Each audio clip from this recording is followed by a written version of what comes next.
तो फिल्म की शुरुआत क्लब में बैठे हुए किंग से होती है, जिस पर बाहर खड़े कई लोगों ने नजर रखी हुई थी। उसी दौरान उससे सीक्रेटली एक लड़की मिलने के लिए आई। बाहर खड़े लोगों ने उस लड़की के बारे में अपने बॉस को बताया तो उसने कहा, बुल्हा ऑफिसर हमारे बारे में किसी को बताने वाला है, इन दोनों को ही खत्म कर दो। अंदर किंग जिससे मिला था वो ऐना थी, एक बाउंटी हंटर। वो पैसों के लिए लोगों को मारती थी। रिंग उसे एक पिक्चर दिखाकर उस फैमिली को ढूंढने को कहता है, मगर ऐना इनकार कर देती है क्योंकि उसका काम सिर्फ लोगों की जान लेना था। वो किसी का पता नहीं चला सकती थी। अभी ये लोग बात ही कह रहे थे कि किंग ने ऐना के पीछे उन्हीं लोगों को देखा जो बाहर से इन्हें मारने के लिए आए थे। किंग ने ऐना से भाग जाने को कहा और खुद भी वो जाकर वॉशरूम में छुप गया। यहाँ जितने लोग उसे मारने आए थे उसने अकेले ही सबका सामना किया और जब क्लब से बाहर निकला तो देखा कि ऐना ने बचे हुए लोगों को भी मार दिया था और खुद वो जा चुकी थी। जो आदमी किंग को मिलवाना चाहता था उसका एक स्नाइपर अभी भी कार में छुपा था, जाके किंग को गोली मारकर उसकी जान ले लेता है। उसकी मौत की खबर अभी सुबह उसकी कलीग मेडिना को मिली, जिसने जाकर बॉडी की पहचान की। मेडिना जब उसकी बॉडी को देख रही थी तो उसके बाजू पे लिखा एक मैसेज उसे मिला कि अकाउंटेंट को ढूंढो। अब मेडिना जब किंग के घर गई तो दीवार पे लगी कई तस्वीरों से उसने जाना कि किंग किसी केस की इन्वेस्टिगेशन कर रहा था, जिस केस से काफी मर्डर्स भी जुड़े थे। वो खुद अब ये घर रेंट पे ले लेती है किंग का अधूरा काम पूरा करने के लिए। और किंग की चीजों में उसे एक पिक्चर के पीछे दी अकाउंटेंट यानी क्रिश्चियन वर्थ का नाम नजर आता है, जिसको किंग ढूंढना चाहता था। फाइनली अब हमें क्रिश्चियन वर्थ को दिखाया गया जो एक वैन में रहता है। उसने अपना बाइक, अपने वेपन्स, सभी कुछ इसी वैन में रखा हुआ है। खैर ऐना क्रिश्चियन के बारे में पता चलाती है और एक कंपनी में कॉल करके क्रिश्चियन के बारे में पूछती है तो लेडी उसे जवाब देती है कि इस नाम का कोई इंसान हमारे इंस्टीट्यूट में काम नहीं करता। मेडिना ने कहा इम्पॉसिबल, उसके सभी कॉन्टेक्ट्स इधर के ही हैं। ऊपर हम देखते हैं कि कोई की ये फोन वाली बातें सुन रहा था। कॉल ट्रेस करते हुए उसने पता चलाया कि बात करने वाली लड़की मेडिना है और इस टाइम किंग के घर से बात कर रही है। उसने यहाँ मेडिना और किंग दोनों के बारे में ही पता चला लिया कि वो क्या करते थे। है अगले सीन में हम उस स्नाइपर को देखते हैं जिसने किंग को मारा था। वो एक मछली वाले से जाकर मिलता है जो दरअसल उनका बॉस बर्क है, जो अपनी आइडेंटिटी छुपाने के लिए बस ये काम करता है। वो इस टाइम ह्यूमन ट्रैफिकिंग करता है, यानी लीगली इंसानों की स्मगलिंग करता है। इस चीज की खबर किंग को भी थी जिसे बर्क ने मरवा दिया था। अब बर्क ने अपने स्नाइपर टॉम से कहा कि उस लड़की को भी किसी तरह पकड़कर मार दो जो उससे भागी थी। तुम उस लड़की को जानते नहीं हो, वो बहुत खतरनाक है। एक मरतबा पहले भी उसने मेरे साथियों के ऊपर हमला किया था। बहुत से लोग मारे गए थे पर मैं बच गया। अब मुझे पता है कि वो मुझे मारने की तैयारी में है। उससे पहले ही तुम उसे मार दो। वो अब एक और आदमी के बारे में टॉम को बताता है जो उस दिन किंग से मिला था। बर्क उसे भी मारने का ऑर्डर दे देता है। अगले सीन में जब मेडिना अपने ऑफिस के पार्किंग में होती है तो क्रिश्चियन खुद आकर मेडिना से मिलता है। वो जानना चाहता था कि मेडिना उसकी तलाश क्यों कर रही है। उसने मेडिना से पूछा उससे क्या चाहती हो। कर मेडिना उसे किंग के घर ले गई और बताती है तुम्हारे किंग के हाथ भी तुम्हें ढूंढने की रिक्वेस्ट की। वो दीवार पर लगी गई तस्वीरें क्रिश्चियन को दिखाती है और कहती है किंग किस केस की इन्वेस्टिगेशन कर रहे थे, पर मैं ये जानती ये चीज़ें किस तरह डीलिंग करी है और इन सबका तुम्हारे से क्या ताल्लुक है। ये सब बताने के बाद मेगिना सो गई। अगली सुबह जब बोर थी तो उसने देखा कि पूरी रात क्रिश्चियन ने इसे केस के ऊपर काम किया था। तो मेगिना को बताता है कि किंग असल में पैब्लो नाम के एक इंसान को ढूंढना चाहता था। वो अपनी फैमिली के साथ मेक्सिको बॉर्डर पर रहता था। फिर पैब्लो की सेपरेशन हो गई। उसकी लाइफ में कई जगह और काम किया जिसके बारे में मैंने उसके अकाउंट से पता चलवाया है। ये लोग पैब्लो को ढूंढने के लिए पहले उसकी वाइफ को ढूंढने का डिसलाइक करती है। आप उसने लास्ट टाइम जॉब की थी। ये लोग उस फैक्ट्री पर पहुंच जाते हैं। फैक्ट्री के मालिक से जब ये लोग उस लड़की के बारे में पूछते हैं तो वो आदमी कहता है मुझे क्या पता, यहाँ हर रोज 100 की तादाद में औरत भी आप ही काम करने के लिए। हर एक का नाम मैं थोड़ी जानता हूँ। वो आदमी जब पैब्लो की वाइफ को पता बताने से मना करता है तो क्रिश्चियन उससे कहता है मेरे पास तुम्हारी फैक्ट्री के अकाउंट्स का डेटा है तो अपनी सेल्स को 3 गुना ज्यादा शो करते हो। साफ मतलब है कि तुम अपने ब्लैक पैसे को वाइप देते हो। मनी लॉन्ड्रिंग करते हो तुम। उसकी बात सुनकर इस आदमी को गुस्सा आ गया। उसने क्रिश्चियन के ऊपर वार कर दिया, लेकिन क्रिश्चियन भी कम थोड़ी था। इन दोनों की आपस में लड़ाई हो गई और उस आदमी की कहीं लोग क्रिश्चियन से लड़ने के लिए आ गए, जिन सबको क्रिश्चियन में खूब पीटा और उसके बाद दोबारा उसी आदमी को पकड़ लिया जिसने बताया कि मेरा कोई कसूर नहीं, एक दूसरा आदमी ने की स्मगलिंग कर पाए। यहाँ से बदलने के बाद पुलिस अपने भाई को बोल रहता है और उससे कहता है कि मैं चाहता हूँ तो मेरे पास आकर नहीं ये केस में हेल्प करो। क्रिश्चियन भाई कहता है ठीक है और वो एक घर से बाहर निकलता है और पीछे हमें दिखाया जाता है कि इस घर में उसने बहुत से लोगों को मारा हुआ था। क्रिश्चियन अब उसके पास आता है और उसे अपनी केस की डिटेल्स बताता है। सारे केस को सुनने के बाद क्रिश्चियन का भाई यहाँ पर 3 लड़कियों को बुलाता है। रीनली लड़कियों को पहले पैसे देते पाए और फिर इनसे माइक के बारे में पूछता है। तो लड़कियाँ घबराती यहाँ पर। हिस्ट्री में कहा मैं तो भी उसके बारे में बता सकती हूँ, लेकिन अगर तुम मुझे पैसे दो तो। भाई मदीना अपने साथी फिर बात करिए भी। वो किंग के मर्डर की फुटेज देख रहे थे, पर अभी तक ये नहीं जान पाए थे कि उस पर गोली किसने चलाई थी। इतनी देर में मदीना के ऑफिस से उसे पता चलता है कि पाब्लो, जिसकी फैमिली की तस्वीर किन ली है, उसे ढूंढ रहा था। पता चलता है कि उसके डैड को भी किसी ने मार लिया है और किंग को पाब्लो और उसकी फैमिली को ढूंढने का काम भी पाब्लो के डैड में ही दिया था। रबीना को रिपोर्ट भी मिली थी कि पाब्लो के गांव में इंसानों की स्मगलिंग आम थी। इसी स्मगलिंग के दौरान जब ये लोग पकड़े गए तो उन्होंने सभी आदमियों को मार दिया जिन्हें पकड़ा था। इसी में पाब्लो भी मर गया था। ऊपर वो लड़की मार्क को बुला के यहाँ से चली जाती है।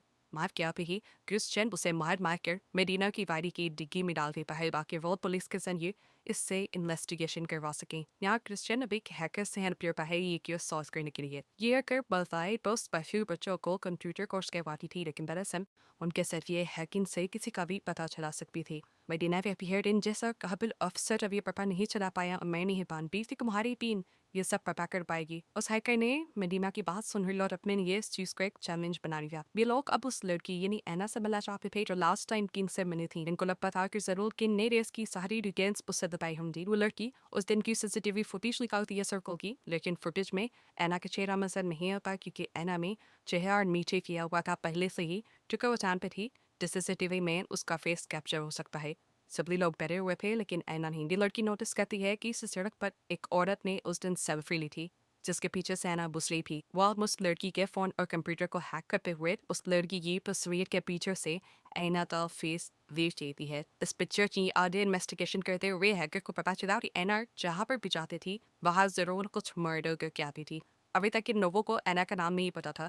ये लोग ऐना का नाम ढूंढने की बहुत कोशिश करते हैं लेकिन नहीं ढूंढ पाती। हर में क्रिश्चियन का भाई जिनके लगाए सारे फोटोग्राफ्स देखता है और बताता है कि यहाँ पे जितने भी लोग मारे गए हैं जरूर उनको भी इसी लड़की ने मारा है, जो कि इन लाशों के मारने का स्टाइल बिल्कुल सेम है। मेरीना पूछती है तो मैं सब से पता चलाया तो वो का साफ बता देता है कि मैं भी एक किलर हूँ। ये सुनकर बड़ी मैथ्यू होश उठ गए और मेरी बाई यहाँ से चली गई क्योंकि वो एक क्रिमिनल के साथ काम नहीं कर सकती थी। वो अब जेल में जाकर मार्क से मिलती है जो अपने वकील के साथ यहाँ आया हुआ। पैलेडिना मार्क से इन्वेस्टिगेशन शुरू करती है बट पूछती है कि साथ साफ बता दो कि तुमने इन लड़कियों को जोसेफनी बता नहीं बिल जेर की लंबी सजा कटवाऊंगी। मेडिना उसके सामने बैडलो की फैमिली की पिक्चर बिलखती है और उसे देख कर याद बताते पारे कि मैंने इसकी वाइफ को खरीदा था। मेडिना ने पूछा अब वो कहा ने दोस्त दबाया। मैं नहीं जानता, काफी अर्से पहले वो मेरे से बाहर बेकी, लेकिन फिर एक मिनट पर मुझे खबर मिली थी कि वो पास की हॉस्पिटल में काफी अर्सा तक हॉस्पिटलाइज रही। मेडिना अब उस आदमी का नाम दोबारा पूछ लिया जिससे वो लड़कियों को खरीदा था।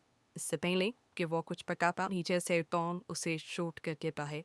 हम डट गए हैं कि काफ मेडिना उस हॉस्पिटल में जाती है जहाँ बाय पैपलो की वाइफ एडमिट रही थी। डॉक्टर से पूछने पर उसे पता चला कि किसी ने उसके साथ तलफ करने की कोशिश की थी और जब टीना ने अपने आँख को बचाया तो उस लड़के ने उसे बहुत ज़्यादा मारा। चोट उसके दिमाग पर लगी जिसकी वजह से उसकी याददाश्त चली गई। इस एक्सीडेंट पर उसके चेहरे की हालत भी काफ़ी बिकन हुई थी।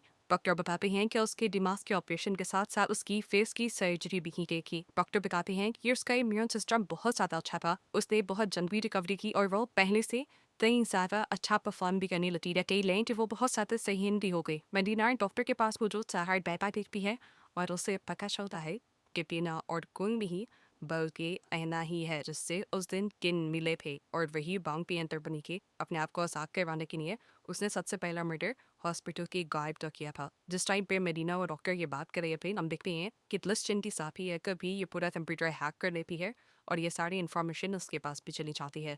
या आई को एक अलग में बहराइक रब से उसे पता चलता है कि ऐना को किसी ने मेडिना को ही मारने का कॉन्ट्रैक्ट दिया है। अभी बात क्रिश्चियन को भी पता चल जाती है और क्रिश्चियन मेडिना को बचाने के लिए उसके घर की तरफ भागता है। यहाँ हम देखते हैं कि ऐना पहले से ही उसके घर पे पहुंच चुकी है और वो मेडिना को मारने के लिए उसके ऊपर हमला करती है। लेकिन मेडिना भी कोई आम लड़की ही की उसे अपने आप को डिफेंड करी थी। मुझे कर्नन भी नहीं थी उसकी नता से फिलहाल अपनी जान बचाने हुए और एक नहीं एना के नीचे यहाँ पर मौजूद एक पिक्चर पर चली जाती है जो वजह से उसी की फैमिली की थी। ये पिक्चर्स देख कर उसे सहारा कुछ यानी अपना पास पिंगियात आने लगता है उसके दिमाग में तो सारी कहानी घूमने लगी जो उसके साथ हुआ था। उसके गांव के सभी लोगों को उस लोगों ने जबरदस्ती पकड़ लिया था। इन बुरे लोगों ने सभी औरतों को पकड़कर बाइक को बेच दिया था और यहाँ पर इन्हीं के सामने इनके हस्बैंड्स को मार दिया गया। इतनी देर में यहाँ पर क्रिश्चियन भी पहुंच चुका था। ऐना को खोया हुआ देखकर वो समझ गया कि ऐना को सारी बातें याद आने लगी हैं। उसे ऑफर कर पाता है कि मैं तुम्हारे बेटे को टवीन आकर बेच सकता हूँ, मैं जानता हूँ वो कहाँ पर ले रहा था। मैंने जवाब दिया कि अब मुझे वो नहीं चाहिए, मैं उस लाइफ को छोड़ चुकी हूँ। लेकिन के बाद एना वहाँ से चली गई और क्रिश्चियन गाय मेडिना को हॉस्पिटल लेकर गया। अब यहाँ पर नंबर को दिखाया गया जो ह्यूमन ट्रैफिकिंग करवा रहा था। उसे ये बात तो पता चल गई कि मेडिना उसके पीछे पड़ चुकी है, इसलिए उसके पहले ही मेडिना को मारने के लिए भेजा। लेकिन जब उसे पता चला कि मेडिना अभी बच गई है तो वो समझ गया कि अब उसका बिजनेस और वो हक में है। उसने अपने आदमियों को कहकर अपने पीले गर्द सारे कामों को छुपाने का कहा और यहाँ से सभी बच्चों को किसी दूसरी लोकेशन पे शिफ्ट करने का ऑर्डर दिया। अब क्रिश्चियन को भी अंदाजा था कि भाई खामोश नहीं बैठेगा, उन सब लोगों की जिंदगी खतरे में पड़ जाएगी जिनको इस पे बंदी बनाया हुआ है। इसलिए वो अपने भाई के साथ उन बच्चों को बचाने के लिए निकल जाता है। क्रिश्चियन की हैकर ने सब कुछ पता सुनाते हुए उन्हें बताया कि मैक्फ्यू बॉर्डर वे थोड़ा सा आगे उसने एक बस को दिखाले जिसमें बहुत सारे बच्चे जा रहे हैं और ये सारे जरूर बाइक से ये लिंक है। क्रिश्चियन हैकर से कहता है तुम पता चलाने की कोशिश करो वो इन बच्चों के साथ करेगा क्या। तो वो हैकर पता चला भी यार कुछ ही दूरी पर बाइक एक बहुत बड़ा गड्ढा खुदवा रहा है जिसके अंदर वो इन सारे बच्चों को जिंदा दफन करके था। क्रिश्चियन अब जल्दी से उन बच्चों को बचाने के लिए अपनी कार ले बढ़ की इस जगह पर पहुंच गया। उसने चाहते ही तरह भर फायर करके उस कार्स को उड़ा दिया। तो उसके बाद वो गाड़ी लेकर और आगे बढ़ते। यहाँ पर बढ़ के लोग उसकी गाड़ी पे ढेर भर फायर करना शुरू कर देते हैं। इसीलिए ये दोनों गाड़ी से बाहर निकल करके ये छुप गए। वहाँ से इन्होंने देखा इटॉम यानी बाइक का वो स्नाइपर सभी बच्चों को स्टेशन से बस में बिठाना और हमको बचाने के लिए पहले इन्हें उनके सामने आने वाले गार्ड से लड़ना था और इनको रोकने के लिए वो गार्ड्स इनके ऊपर एक बॉम्ब फेंक के पिए। लेकिन लकीली ये दोनों बच गए। उसके बाद क्रिश्चियन ने अपने भाई को कहा कि तुम उस बस के पीछे जाओ, मैं यहाँ सबको संभाल पाऊँ। जाके जाके वो भी किसी हीरो की तरह यहाँ मौजूद गार्ड्स को मार कर जा रहा था। लेकिन अब एक गार्ड में उसे जख्मी कर दिया। टेंशन न आने के बजाय वो हंसने लगा। ट्रिगर से पता था कि अगले ही पर यहाँ पे क्रिश्चियन आने वाला है। क्रिश्चियन ने उस गार्ड को भी मार दिया और अपने भाई को भी बचा लिया। हम देखते हैं कि टॉम बस को उस जगह पर ले आया था जहाँ सभी बच्चों को स्क्रीन काटना था कि जिसे भरवाते हुए उसे सभी बच्चों को गड्ढे में जाने का कहा। इतने यहाँ पर क्रिश्चियन और उसका भाई आते। यहाँ मौजूद सभी लोगों पर वो फायर करने लगे। टॉम अब देख चुका था कि वो सभी मारने के लिए उसके सामने आएंगे, इसीलिए वो पाब्लो के बेटे को गन पॉइंट पर ये ले पाए। बच्चे को बंदी बना देखकर क्रिश्चियन भी थोड़ा सा डर गया तो बस के अंदर आया। उसने दिन टॉम भी ब्लाइंड की हुई थी। अपने डेयर को काबू करने के लिए वो एक पोइम पढ़ने लगा और उसके बाद उसने एक गोली चला दी जो ठीक टॉम को लगी और टॉम सब लोगों को ख़त्म करने के बाद ये दोनों अब सभी बच्चों को रेस्क्यू कर लेते हैं और इन्हें लेकर वापसी के लिए बढ़ते हैं। दूसरी तरफ दिखाया जाता है कि क्रिश्चियन की हैकर ने ऐना को कॉल किया और उसे बाइक की हकीकत बताई कि किस तरह वो ह्यूमन ट्रैफिकिंग करता है। उसी ने पहले ऐना को और उसकी गांव की लड़कियों को पकड़ कर बेचा था और उनके हस्बैंड्स को मारा था। बट अभी भी वो बच्चों की ह्यूमन ट्रैफिकिंग कर रहा था जिन बच्चों को क्रिश्चियन ने बचाया है। उसी की कैद ने तुम्हारा बच्चा भी था जिसे ट्विस्टर वातीरों बचा चुके हैं। बल्कि हकीकत जानने के बाद ऐना को बहुत सख्त गुस्सा आया और वो मारने के लिए उसे उसके तहत पहुंच गई। बाइक ऐना को देख के ही वहाँ से भागने की कोशिश करता है लेकिन ऐना भी अपना चाकू लेकर उसके पीछे बहुत जाती है और यहीं से फिल्म सेट हुआ। और कई हफ्तों बाद हमें नदीना को दिखाया गया जो बाइक के सभी चीज़ों को सीर कर चुकी थी। वहाँ से उसे ह्यूमन ट्रैफिकिंग के बहुत सारे और भी सबूत मिले थे। क्रिश्चियन और उसके भाई की मदद से इस केस में काफ़ी प्रोग्रेस पा चुकी थी। बाइक के अलावा उसने बहुत से लोगों को जो ह्यूमन ट्रैफिकिंग में इन्वॉल्व थे उनको पकड़ लिया था। वो अब दोबारा उसी एजेंसी ने कॉल कर लिया है क्रिश्चियन का पेंटू करने के लिए जिसमें उसने पहले कॉल की थी। तो लेडीज से बताते यार टीम बर्गर मैम के कोई भी आदमी यहाँ काम नहीं जाते। मकीना देती है।